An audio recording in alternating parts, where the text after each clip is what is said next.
Olá pessoal, sejam bem-vindos de volta ao meu canal Estranho Mundo de APJ. Aqui o terror é sem limites. Espero que gostem, compartilhe, dê seu like, inscrevam-se e vamos lá. Bom pessoal, no vídeo de hoje, é um pouquinho mais diferente, nós vamos estar falando sobre a teoria do game que acabamos de jogar no canal, o Happy Game. Happy Game é um pouquinho complicado, né? Ele se trata de várias situações ao qual um garotinho, né, vive, entre aspas. Na história vai contar, né, todo o desafio que ele passa na vida. Mas na verdade não é bem assim não. Mas vamos acompanhando, né? Então fique comigo aí para você acompanhar o início da história de Happy Game. Começamos o game felizes e desenhando, e vamos para a cama.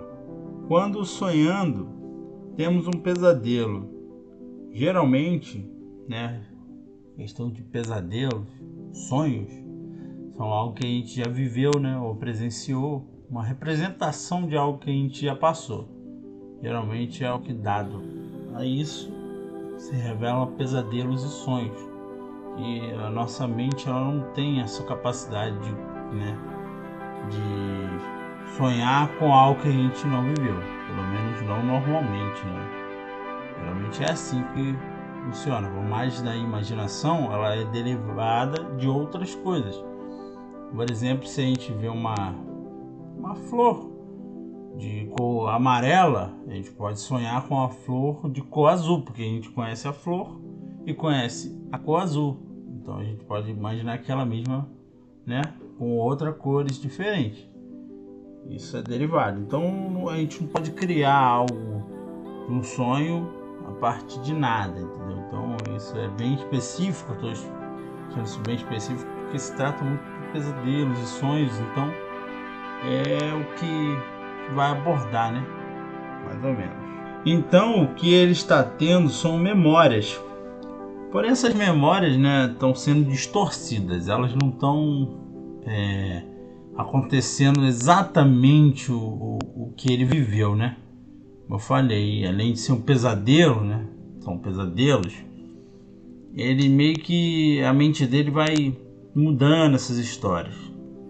Alguns fatos que aconteceram e a mente vai embaralhando, vai mudando e lá para frente vocês vão entender o porquê, né?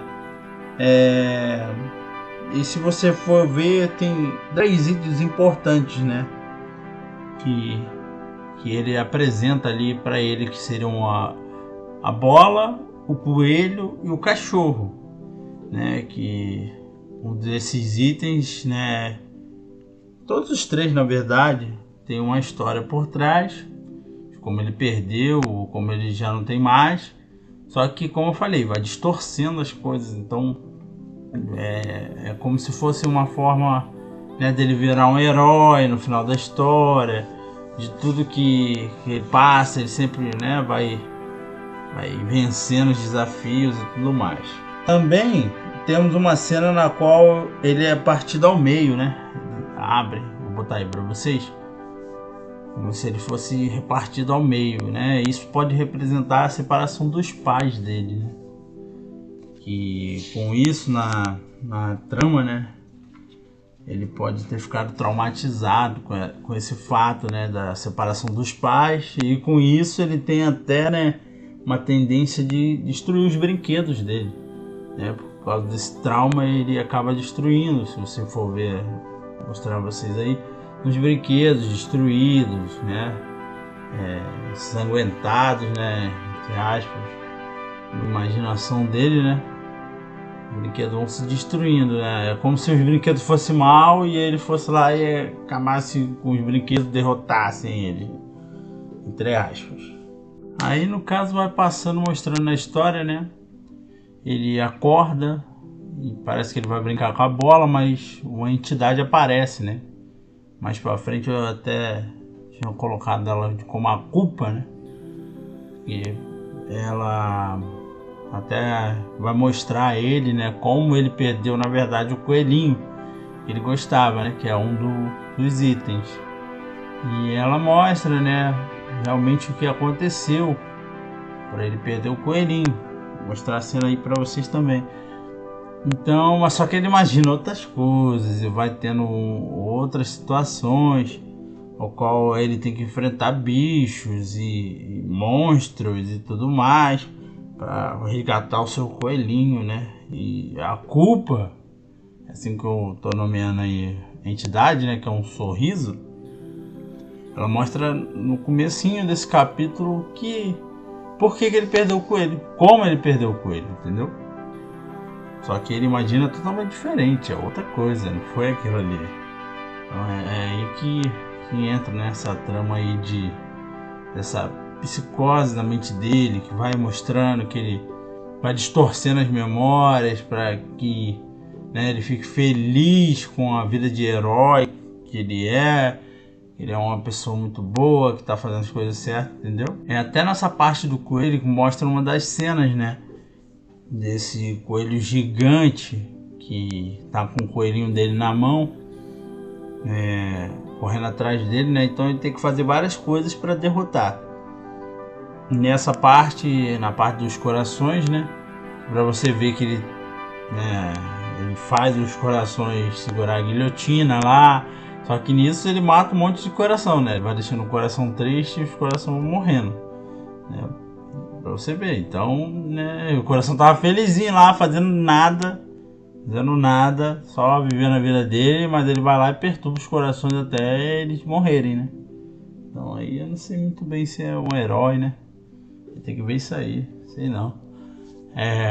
Aí no caso tem essa situação toda aí que mostra.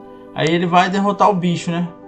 Só que nisso a gente vai vendo que dentro do bicho tem umas cabeças de uns, né? Vamos dizer boneco, mas seria do próprio personagem, né? É uma cabeça muito parecida com a dele. E isso faz uma analogia, né? Poderia se interpretar de uma tal forma de que o próprio monstro era formado por ele. Versões dele, né?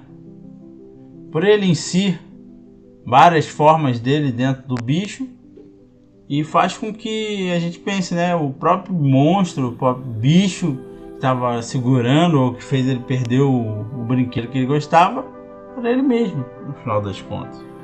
É uma analogia que a gente pode seguir aí. E é um bicho insistente, né? Para você ver como é que é persistente o bicho. E mesmo cortando várias partes dele, ainda consegue vir atrás do protagonista do jogo. E logo depois, né, ele coloca uma máscara, seria tipo um capacete, né, um sorriso estampado, né, e como se dissesse assim, tá tudo bem, ficou tudo bem, ele tá feliz, né, e tudo mais. Só que meio que ele percebe que não, né, então ele tenta tirar esse capacete, mas ele não consegue. E vai seguindo, né, ele tem que enfrentar mais desafios e mais coisas com aquele capacete na cabeça. Ele vai passando por umas situações lá, ao qual ele chega próximo a um monstro, né? Seria uma versão dele, só que bem maior e triste. Triste não, brava, né? Chega lá, ele tenta, né, pegar a língua do bicho e tudo mais. Aí o bicho fica, né, de vez de ficar nervoso, ele começa a ficar preocupado. Depois ele fica feliz, começa a rir e tudo mais. E depois ele começa a chorar. E só aí que ele chora, né, como se fosse um alívio, né? Daí ele vai e consegue, né, o próprio bicho tira a máscara, quebra, né, um pedaço da máscara primeiro, e depois vai lá e tira o capacete da cabeça dele. Se dissesse, né, que essa tal felicidade que ele, entre aspas, que ele sentia, né, essa falsa felicidade, ele mostra a real face, né, do que ele estava sentindo. Seria primeiro, né, aquela raiva, depois ele começava a rir, né, e chorar. E com isso quebrava essa analogia aí, né, a gente botar um falso sorriso no rosto. tentar enfrentar as coisas e às vezes a gente não mostra o que está realmente acontecendo. Então foi isso que esse capítulo, né, depois da parte do coelho, mostra pra mim. Eu entendi assim, como se o bicho fosse ele, né?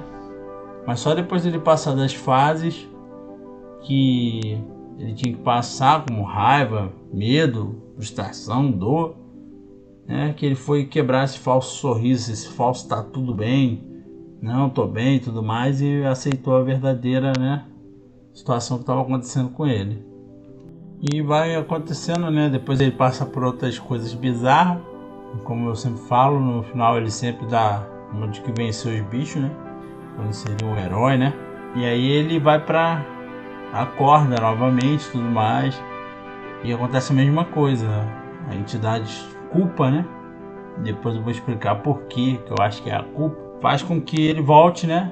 Novamente ali pra um dos sonhos, só que ele tá diferente. Ele tá mal, né? Ele parece que tem olheiras, os olhos, né? Parece que tá sem vida e tudo mais. E ele tá numa floresta, ele vai caminhando com o seu cachorrinho, até que um bicho pega o bichinho, né? Fica batendo nele e tudo mais. E como eu falei pra vocês, né? Tem um flashback, né? Que mostra uma mata na floresta, né? Brincando com o cachorrinho. E ele joga um pauzinho. Só que eu acho que ele jogou tão longe que o cachorrinho se perde. Entendeu? E aí ele fica triste, fica chorando. Sozinho, né? Ali na mata. E aí é que eu falo, né? Que é a culpa, porque o bicho mostra pra ele que não é aquilo que ele imaginou que estava acontecendo. Não é um bicho que pegou o cachorro, não. Né? Não é que seja também culpa dele em si. Mas meio que foi culpa dele. Ele que brincou com um bichinho em algum lugar que não poderia. Jogou, né, o gravetinho e o bicho sumiu.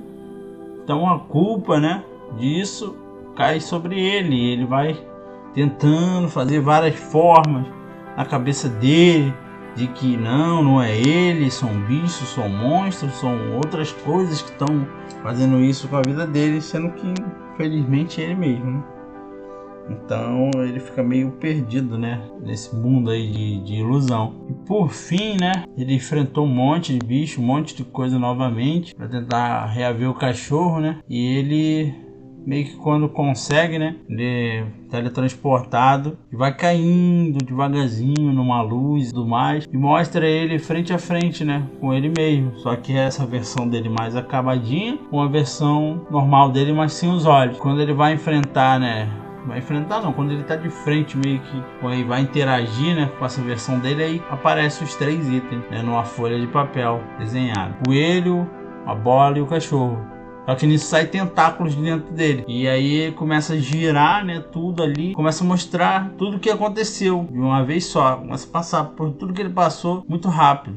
Como se dissesse assim pra ele: você tem que lembrar, você tem que rever, você tem que viver isso, entendeu? E parece que ele tem que estar lá pra ver. E aqueles tentáculos mostram, né, ele precisa lembrar daquilo. Mas depois disso, aí ele vai caindo devagar, aí chega na cama dele, ele acorda. Aí quem vem pela porta é o cachorrinho. Os dois estão brincando e tudo mais, aí ele corre, né, sai pela porta, o cachorrinho, e ele vai atrás. Mas nisso mostra a real que tá acontecendo. Mostra ele como se fosse mais velho, adulto, ou pelo menos um jovem ali, e deitado, né, tapete, alguns desenhos do lado, algumas coisas mostrando ali o quarto dele bem acabado mesmo, como fosse jogado mesmo. E nesse caso mostra também ele bem derretido, né, como se o corpo e a cabeça dele estivesse derretendo, como se ele tivesse usado substâncias ilícitas, né, drogas, ou álcool ou algo do tipo. Mas mostra um sorriso na face dele. E, tipo assim, a gente entende que aquilo tudo que ele estava vivendo era um sonho, né? Era lembrança misturada com sonho. Só que como ele estava usando essas substâncias, né, aí começava tudo a se confundir na cabeça dele, entendeu? E ele, amargurado dessa vida, né, tenta esquecer de uma forma bem prejudicial, né, e ele acaba que morrendo, né? E nisso parece a alma dele saindo do corpo dele, né, em agonia, né? A gente vê em vermelho assim, parecendo um espírito, né, mas eu entendi que fosse a alma dele em agonia, saindo do corpo. E assim mostra, né, como se ele tivesse morrido. Ele sozinho no quarto, sem ninguém, né, sem aceitar as coisas de verdade, querendo viver num mundo de fantasia, né, causado pelas drogas. E só que quando vai acabar o game, aparece o garotinho, como se ele aparecesse pra gente, o jogador, pessoa, né, e ele tá preso na tela do computador, parece que tá ali preso no jogo. E ele começa a bater, né, dizendo, ele não consegue dizer nada, ele não consegue falar no jogo. Então o que ele faz? Ele assopra, né, o hálito quente e desenha aquele rosto da culpa, né, um sorriso e como se dissesse alguém ajuda, né, pedindo ajuda. E talvez o jogo fosse todo sobre isso, ajuda. Talvez tudo se resumisse a ajudar. A gente sempre tentou ajudar o personagem a resolver as coisas que ele precisava. E ele realmente sempre precisou de ajuda, só que ele não encarou, ou pelo menos ninguém percebeu que ele precisava de ajuda. Talvez as pessoas que estavam do lado dele, como talvez nós mesmos, não percebemos quando nossos amigos, nossos parentes, pessoas próximas, até pessoas distantes um pouco, precisam de ajuda, né, para se livrar de vícios, de drogas, de situações preocupantes, situações que causam risco à vida, e a gente não percebe. Talvez foi isso que aconteceu. Ninguém percebia que ele precisava de ajuda. Ele tentava disfarçar aquilo com um sorriso de mentira, e no meio da noite, sozinho em casa, ele tentava fazer com que esquecesse aquelas lembranças dolorosas, né? Algo que ele não queria lembrar, no meio de drogas e coisas que não fosse bom para a saúde, nem para a vida dele, né? E na verdade a alma dele sempre teve ali amargurada, nunca foi feliz de verdade. Então é o happy game, né? E eu faço uma analogia que não seria happy game, né? É help game, seria ajuda, né? Talvez fosse isso, essa analogia aí de happy game, talvez seria help game, entendeu? Como se fosse ajuda. Por isso que o autor deixa bem claro lá que não é um game feliz, né? Não é lá muito feliz. Então faz essa analogia. Bom, pessoal, então eu acho que é isso aí, a história de happy game, né? Eu acho que é essa teoria. Eu, né, pesquisei, fui ver se tinha alguma coisa, mas não achei muito nada, né? A descrição do jogo diz muita coisa. Só diz também que a gente precisaria ajudar, né, o garotinho. Então, isso que eu entendo, né, de happy game. Essa analogia que ele faz com algumas coisas. Claro, tem bastante outras coisas, vocês podem ver aí nos vídeos no canal, né? Mas eu entendi, né, pesquisando, pegando um pouquinho ali, um pouquinho aqui das coisas, vendo que eu joguei, né, e percebi esses detalhezinhos, né, que realmente aconteceram, que mostra pra gente que realmente ele usava drogas, ele usava substâncias ilícitas para tentar viver uma vida melhor, tentar fingir que era feliz, né? Mas aquilo estava acabando com o corpo e com a mente dele, de um jeito que ele, até as lembranças dele, ele distorcia, parecia pior, parecia pesadelos, parecia algo, sendo que muitas das vezes ele mesmo causava aquelas situações, ou eram situações tão bobas que aconteceram, mas que para ele já se tornaram situações demais, entendeu? Então é isso aí, essa é a primeira teoria aí do nosso canal, né? Posso estar um pouquinho perdido, um pouquinho coisa, mas primeiro, né? Então a gente fiz um roteirinho aqui, umas coisinhas aqui pra eu coisar, né? Pra poder ficar um pouquinho mais por dentro do assunto, não ficar tão perdido, né? E também tava, nossa, eu vou falar pra vocês, se eu tinha acordado e fui fazer isso de manhã, um sono que, meu amigo, não dava certo. Ainda assim eu fiz. Então é isso aí, pessoal. E lembre-se, aqui o terror é sem limites.